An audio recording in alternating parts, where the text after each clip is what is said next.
जय जिनेन्द्र बंधुओं, आज सुनते हैं नलिन केतु आदि मुक्त जीवों की कथा। मोह से मुक्ति की ओर। पूर्व विदय क्षेत्र में मंगलावती नाम का मनोहर देश है। वह मंगलावती देश श्री जिनेन्द्र देव तथा मुनियों की वंदना, यात्रा, पूजा प्रतिष्ठा आदि के सैकड़ों उत्सवों के धर्म ध्यान का कारण होने से उसका मंगलावती नाम सार्थक है। उसमें क्षेमकर नाम के तीर्थंकर राज्य करते थे। उन क्षेमकर तीर्थंकर के वर्जायुध नाम का भविष्य में होने वाले तीर्थंकर श्री शांतिनाथ का जीव चक्रवर्ती पुत्र थे। एक समय राजा वर्जायुध सभा में सिंहासन पर विराजमान थे और उन पर सैकड़ों चंवर डूल रहे थे। वे राजा इंद्र समान सुशोभित हो रहे थे। वे चक्रवर्ती स्वयं पर कल्याण के लिए तथा मोक्ष प्राप्त करने के लिए सिंहासन पर विराजमान होकर अपने भाई बंधु, मित्र, राजाओं तथा सेवकों को धर्म उपदेश देते थे।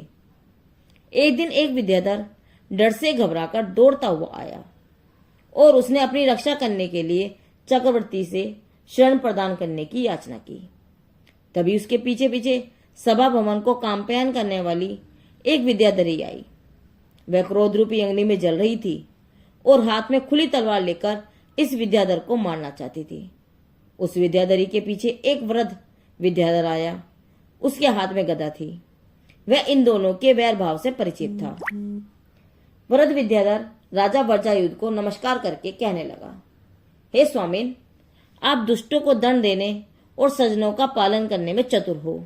वस्तुतः दुष्टों को उचित दंड देना और सज्जनों का पालन करना ही क्षत्रियों का धर्म है और आप हमेशा इस धर्म का पालन करते रहे हो। अतः आप जैसे धर्मात्मा को अवश्य ही इस दुष्ट विद्याधर को दंड देना चाहिए, क्योंकि ये अन्यायी है, पापी है। हे देव, यदि आप इसका कारण जानना चाहते हैं तो मैं जो कहता हूं उसे मन लगाकर सुने। यह जम्बूद्वीप धर्म का स्थान है तथा देव, विद्याधर और मनुष्यों से भरा हुआ है। इसमें एक कक्ष नाम का मनोहर देश है और उसमें एक विद्यार्थ पर्वत है। उसकी उत्तर श्रेणी के शुक पर्व नगर में अपने पूर्व संचित धर्म के प्रभाव से इंद्रद नाम का विद्याधर राज्य करता था। उसकी शुभ लक्षणों वाली रानी का नाम यशोधरा था। मैं उसका वायुवेग नाम का पुत्र हूं। समस्त विद्याधर मेरी आज्ञा मानते हैं। उसी श्रेणी के किन्नर गीत नामक नगर में चित्रचूल नाम का विद्याधर राज्य करता था। उसकी सुकांता नाम की पुत्री थी। सुकांता का विवाह विधि पूर्वक मुझसे हुआ। उसके गर्भ से यह शांतिमती नामक शीलवती कन्या उत्पन्न हुई है। यह भोग और धर्म की सिद्धि के लिए पूजा की सामग्री लेकर मुनि सागर पर्वत पर विद्या सिद्ध करने के लिए गई थी। जब विद्या साध रही थी उस समय यह दुष्ट कामातुर पापी उस विद्या सिद्धि में विघ्न करने आया, परंतु पुण्य कर्मोदय से सब कार्य सिद्ध करने वाली तथा सुख प्रदायिनी सारभूत यह विद्या मेरी इस पुत्री को उसी समय प्राप्त हो गई। यह पापी विद्या के भय से आपकी शरण में आया है और मेरी पुत्री भी क्रोधवश इसे मारने के लिए पीछे पीछे आई है। जब मैं विद्या की पूजा सामग्री लेकर वहां पहुंचा तब वहां अपनी पुत्री को न देखकर इसी मार्ग से मैं भी पीछे पीछे यहाँ आया हूँ। हे नाथ, इस प्रकार मैंने अपनी वास्तविकता आपके समक्ष प्रस्तुत की है। अब आप इस दुष्ट के लिए जो कुछ उचित समझे सो करें। वरद विद्याधर की बात सुनकर अवधि ज्ञानी चक्रवर्ती महाराज कहने लगे, हे भाई, विद्या सिद्ध करने में जो विघ्न डालता था वह मैं जानता हूं। मैं अपने अवधि ज्ञान से जानकर तुम्हें इनके पूर्व भव की कथा कहता हूं, वह सुनो। इसी जम्बूद्वीप के ऐरावत क्षेत्र में गंधार देश के विंध्यपुरी नगर में विंध्यसेन नाम का राजा राज्य करता था। उसके शुभ लक्षणों वाली सुलक्षण नाम की रानी थी। इन दोनों के नलिन केतु नाम का पुत्र था। उसी नगर में धनदत्त नाम का धनी वैश्य रहता था। उसकी सहधर्मणी का नाम श्री दत्ता था। उन दोनों के सुदत्त नाम का पुत्र था और उसकी पत्नी का नाम प्रीतिकरा था। वह स्त्री रूप, लावण्य और गुणों की निधि थी। एक दिन प्रीतिकरा वन भ्रमण के लिए गई। वहां राजपुत्र नलिन केतु की दृष्टि उस पर पड़ गई। उसकी सुंदरता देखकर वह कामासक्त हो गया। वह न तो उसके बिना रह सका और न कामाग्नि को सहन कर सका। इस कारण वह मूर्ख न्याय मार्ग का उल्लंघन कर बलजोरी से प्रीति करा का अपहरण करके ले आया। पत्नी के वियोग से सेठ सुदत्त का हृदय भी व्याकुल हो गया था। वह अपने को पुण्यहीन समझकर अपनी निंदा करने लगा। वह विचार करने लगा कि मैंने न तो पूर्व भाव में धर्म का पालन किया था, न तप किया था, न चारी धारण किया था और न ही दान दिया था, न ही जिनेन्द्र देव की पूजा की थी। इस कारण मेरे पाप कर्मोदय से मेरी रूपवती स्त्री का राजा ने जबरदस्ती हरण कर लिया। सागर में सुख देने वाले इस पदार्थों का जो वियोग होता है, स्त्री धन आदि का जो वियोग होता है, दुष्ट शत्रु चोर रोग कलेश दुख आदि दुष्ट अनिष्ट पदार्थों का संयोग होता है, वह सब पाप रूप शत्रु द्वारा किया हुआ होता है। मनुष्यों को जब तक पूर्व में उपार्जित अनेक दुख देने वाले पाप कर्मों का उदय है, वहां तक उसको उत्तम सुख कभी प्राप्त नहीं होता। यदि ये पाप रूपी शत्रु न हो तो मुनिराज घर छोड़कर वन में जाकर तपस्चरण रूपी तलवार से किसे मारते हैं। संसार में वही सुखी है जिसने अलौकिक सुख प्राप्त करने के लिए चारित्र रूपी शस्त्र के प्रहार से पाप रूपी महाशत्रु को मार दिया है। इसलिए मैं भी सम्यक चारित्र रूपी धनुष लेकर ध्यान रूपी बाण से अनेक दुखों के सागर इस पाप रूपी शत्रु का नाश करूंगा। इस प्रकार हृदय में विचार करके काल लब्धि प्रकट होने पर सेठ सुदत्त स्त्री भोग शरीर और संसार से विरक्त हो गया। तत्पश्चात वह दीक्षा अंगीकार करने के लिए सुदत्त तीर्थंकर के समीप पहुंचा और शोक आदि को त्याग कर तपश्चर्या के लिए तैयार हुआ। समस्त जीवों का हित करने वाली तीर्थंकर भगवान को नमस्कार करके उसने मुक्ति रूपी स्त्री को वश करने वाला संयम धारण किया। वह विरक्त होने के कारण बहुत दिनों तक शरीर को कष्टकारक कार्योत्सर्ग आदि अनेक प्रकार की कठिन तपस्या करने लगा। मोक्ष प्राप्त करने के लिए उन मुनिराज ने बिना किसी प्रमाद के मरण पर्यंत धर्म ध्यान किया। अंत में उन्होंने संन्यास धारण करके मन को शुद्ध किया और समस्त आराधनाओं का आराधन किया। अपने हृदय में जिनेन्द्र देव को विराजमान करके अत्यंत जागृति पूर्वक प्राणों का परित्याग किया। उस चारित्र रूपी धर्म के प्रभाव से वे ईशान स्वर्ग में महारिद्धि को धारण करने वाले देव हुए। उस देव की आयु 1 सागर की थी। वहां देवांगनाओं के साथ सुख भोगना और अनेक प्रकार की क्रीड़ा करता हुआ वह देव स्वर्गलोक और मनुष्य लोक की जिन प्रतिमाओं की महाविभूति सहित पूजा करता था। इसी जम्बूद्वीप के सुकश देश में शिखरों पर देवियों के भवनों से शोभायमान विजात पर्वत है। उसकी उत्तर श्रेणी के कंचन तिलक नगर में महेंद्र विक्रम नाम का विद्याधर राजा राज्य करता था। उसकी सुख प्रदानी रानी का नाम अनलवेगा था। वह देव स्वर्ग से आकर उसके यहाँ अजित सेन नाम का पुत्र हुआ। इधर राजपुत्र नील केतु को भी उल्कापात देखकर वैराग्य होने से आत्मज्ञान प्राप्त हुआ।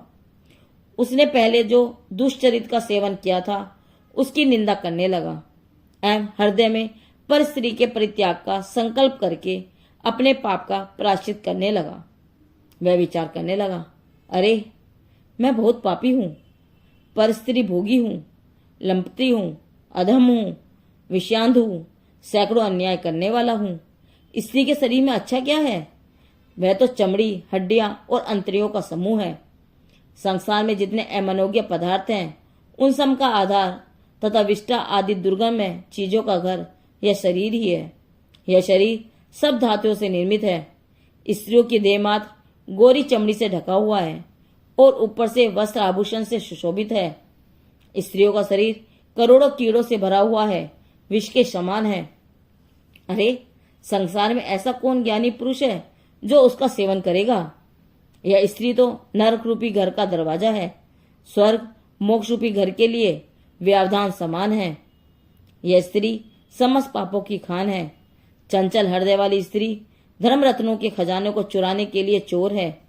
मनुष्यों का भक्षण करने के लिए दृष्टिविष सर्पनी के समान है। मूर्ख जीव स्त्रियों के समागम में व्यर्थी प्रतिदिन अनेक पापों का उपार्जन करते हैं। देखो संसार में कितने पुण्यवान पुरुष ऐसे हैं जो अपनी स्त्री का भी परित्याग करके संयम धारण करते हैं, परंतु मेरे समान नीच कौन होगा जो परिस्त्री को चाहता है? इस प्रकार अपनी निंदा करके उसने पूर्व उपार्जित पापों का नष्ट किया और पाप रूपी वन को जलाने के लिए अग्नि समान सम्यक को बलवान किया। तत्पश्चात चारि धारण करने की इच्छा करता हुआ वह राजपुत्र नलिन केतु उस स्त्री तथा राजभोगों का परित्याग कर सीमंकर स्वामी के समीप पहुंचा। उसने दुख रूपी दावानल को बुझाने के लिए वर्षा समान उन मुनिराज के दोनों चरण युगल को नमस्कार किया और बाह्य अभ्यंतर परिग्रह को त्याग कर दीक्षा ग्रहण की। उसका संवेग गुण बहुत बढ़ गया। इस कारण उसने घोर तपश्चर्या की और समस्त तत्वों से परिपूर्ण आगम का बहुत अभ्यास किया। नलिन केतु मुनिराज ने छपक श्रेणी पर आरूढ़ होकर पृथक वितर्क नामक शुक्ल ध्यान रूपी तलवार से दुष्ट कसाई रूपी शस्त्रों को मारकर 3 वेदों को नष्ट किया और दूसरे शुक्ल ध्यान रूपी वर्ष से शेष घाती कर्म रूपी पर्वत को चूर चूर करके साक्षात केवल ज्ञान प्रकट किया। उसी समय इंद्रो आदि ने आकर उनकी पूजा की। कुछ समय पश्चात सुख के सागर जिंगराज अघाती कर्म रूपी शत्रुओं को नष्ट करके साक्षात शाश्वत मोक्ष पद में जाकर विराजित हुए। प्रीतिकरा ने भी अपने दुराचार की निंदा की और मोक्ष की प्राप्ति के लिए सम्यक धारण करके सुवर्ता नामक अरिचिका के समीप जा पहुंची। उसने घर संबंधी समस्त परिग्रह का त्याग करके संयम धारण किया। कर्म रूपी तरण को जलाने वाली अग्नि को शुद्ध करने के लिए चंद्रायन तप किया। अंत में संन्यास धारण करके विधि पूर्वक प्राणों का त्याग किया। इस पुण्य से वह अनेक सुख तथा गुण के समुद्र ईशान स्वर्ग में उत्पन्न होकर वहां के दिव्य भोग भोगते हुए आयु पूर्ण करके वहां से क्षय कर अब तेरी पुत्री हुई है। अतः पूर्व जन्म के स्नेह से जिसका मन राग से अंधा हो रहा है, ऐसे इस अजित सैन ने इस विद्याधरी को जबरदस्ती विकार पैदा करने का प्रयत्न किया है। पूर्व जन्म के संस्कार से इस लोक में भी जीवों का स्नेह, वैर, गुण, दोष, राग देश आदि सब चलते जाते हैं। ऐसा समझकर बुद्धिमान पुरुष शत्रुओं के लिए भी कभी विषाद नहीं करते। अतः तू भी वैर भाव का त्याग कर दे। इस प्रकार राजा वर्जायुध के मुख से अपने पूर्व भाव का वृत्तांत सुनकर वह शांतिमती विद्याधरी संसार से उदास हो गई। उसने अपने विवाह की तैयारियां छोड़ दी और पिता, परिवार आदि का त्याग करके देवों द्वारा पूज्य क्षेमकर तीर्थंकर के समीप पहुंची। उस सती ने श्री जिनेन्द्र देव की 3 प्रदक्षिणा करके नमस्कार किया और धर्म अमृत का पान करने के लिए सभा में जा बैठी। उसने अपने कानों द्वारा जन्म मरण और विदापन के दाह को दूर करने वाला, आत्म रस प्रकट करने वाला, मुनियों के समझने योग्य धर्मा अमृत रूपी उत्तम रस का पान किया। तत्पश्चात वह सुलक्षणा नाम की श्रेष्ठ गुणशालिनी अर्चिका के समीप पहुंची और मोक्ष प्राप्त करने के लिए मोक्ष को वश करने वाला चारित्र धारण किया। उस शांतिमती विद्याधरी ने एक साड़ी के सिवाय अन्य समस्त बाह्य परिग्रह का त्याग किया तथा मिथ्या आदि अंतरंग परिग्रह से परिमुक्त हो गई। समय गुण से सुख के का सागर समान कठिन तपस्या की और शास्त्रों का अभ्यास करके समय दर्शन की विशुद्धि धारण की। अंत में 4 प्रकार का संन्यास धारण किया। एकाग्र चित्र से श्री जैन देव का स्मरण किया, द्वादश भावना का चिंतन किया और समाधि पूर्वक प्राणों का त्याग करके समय दर्शन के प्रभाव से स्त्रीलिंग का छेद करके ईशान स्वर्ग में महारिद्धि को धारण करने वाली देव हुई। वह देव अवधि ज्ञान से अपने पूर्व जानकर मुनियों तथा जिन प्रतिमाओं की पूजा करने के लिए पृथ्वी पर आया। उसी समय मुनिराज अजितसेन शांतिमती को विद्या सिद्धि में विघ्न करता था वह और वायुवेग शांतिमती के पिता के दर्शन किए। अतिशय वैराग्य के कारण घर का त्याग करके संयम का धारण करने से तथा तपस्या और ध्यान से उन दोनों को केवल ज्ञान रूपी नेत्र प्राप्त हुए थे, अर्थात दोनों को उसी समय केवल ज्ञान प्रकट हुआ। वे दोनों सिंहासन पर विराजित थे, उन पर चमर ढूल रहे थे। बहुत प्रकार की विभूति एवं पतिहार्य के मध्य वे विराजमान थे। असंख्य देवगण उनकी सेवा कर रहे थे। वे 4 संघों से शोभित थे, समस्त जीवों के हित के लिए सदा तत्पर थे। अनेक प्रकार से उनकी महिमा थी। समस्त इंद्र एक साथ मिलकर दोनों जिनराज की पूजा कर रहे थे। उनको अनंत सुख प्राप्त हो गया था। अनेक मुनिराज उनको वंदन कर रहे थे। उन दोनों के दर्शन करके वह देव विचार करने लगा, अहो आश्चर्य है, कहाँ तो भय से व्याकुल विद्याधर और कहाँ तो देवों द्वारा पूजित तीन लोक के नाथ सर्वज्ञ देव, कहाँ तो मेरे व्रत पिता और कहाँ तो सर्व पदार्थों को एक साथ देखने वाले श्री केवली भगवान। संसार में बड़े बड़े पुरुषों को भी आश्चर्य उत्पन्न होना योग्य बात है। अहो, पहले मुनिराज ने कहा था जिनमें अनंत शक्ति है वह मिथ्या कैसे हो, क्योंकि मैंने इस समय वह शक्ति साक्षात देखी है। इस प्रकार मन में चिंतन करते करते केवली को 3 प्रदक्षिणा देकर मस्तक झुकाकर वंदन किया, उनके गुणगान करते हुए स्तुति की और सर्वलोक के द्रव्यों से भक्ति पूर्वक पूजा करके आश्चर्यकारी धर्म से प्रसन्न होकर वह देव स्वर्ग में चला गया। इस प्रकार पर स्त्री हरण करने वाले नलिन केतु ने उसी भव में मोह विजेता बनकर शादी अनंत सुख को प्राप्त किया। पूर्व स्नेह के संस्कारवंश शांतिमती विद्याधरी पर कामासक्त होने वाला अजित सेन विद्याधर तथा उसका वैर लेने को तत्पर हुआ शांतिमती के पिता श्री शाश्वत सुख को प्राप्त हुए। यह सब अनंत शक्ति रूप चैतन्य स्वभाव की आराधना का ही चमत्कार है। नलिन केतु आदि मुक्त जीवों का यह कथानक बोधि समाधि निधान से लिया गया है। जिनदेव की वाणी आगम वाणी।